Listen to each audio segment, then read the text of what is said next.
तक हमारा channel subscribe नहीं किया तो फ़ौरन सब्सक्राइब का बटन दबाएं और बेल आइकन को दबाना हरगिज़ मत भूलें ताकि ऐसी दिलचस्प वीडियोस आप तक पहुंचती रहें। आम पानी में भिगोकर क्यों खाने चाहिए?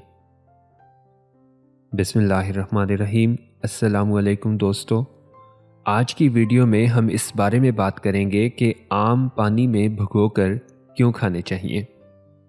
आम सिर्फ जायके में ही नहीं बल्कि सेहत के लिए भी कई लिहाज से फ़ायदेमंद है। लेकिन क्या आप जानते हैं कि आम को खाने से कुछ देर पहले अगर ठंडे पानी या सादा पानी में भिगो दिया जाए तो इससे क्या फ़ायदा हासिल होता है? क्या आम को भिगोना ज़रूरी है? आम को खाने से कम 30 मिनट तक पानी में भिगोना चाहिए। आम को पानी में भिगोकर रखने से उसकी गर्मी कम हो जाती है और आम की गर्मी से चेहरे पर पिंपल्स, गर्मी दाने वगैरह से निजात हासिल की जा सकती है।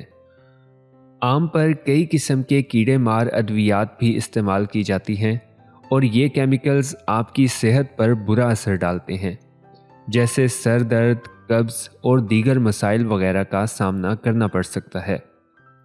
इसके अलावा ये जिल्द, आँखों और सांस लेने के मसाइल भी पैदा कर सकता है। लेकिन आम को अगर पानी में भिगो कर रखा जाए तो इन तमाम केमिकल्स का असर ख़त्म हो जाता है। इसके अलावा आम के ऊपर लगे जरासीम भी इस अमल के ज़रिए ख़त्म हो जाते हैं। आम में कुदरती तौर पर पाया जाने वाला एक मादा फाइटिक एसिड होता है जो कि एक एंटी न्यूट्रिएंट समझा जाता है। फाइटिक एसिड मदनियात जैसे कैल्शियम, आयरन और जिंक के जज़ब होने के अमल को रोकता है जो जिस्म में मदनियात की कमी का बायस बनता है।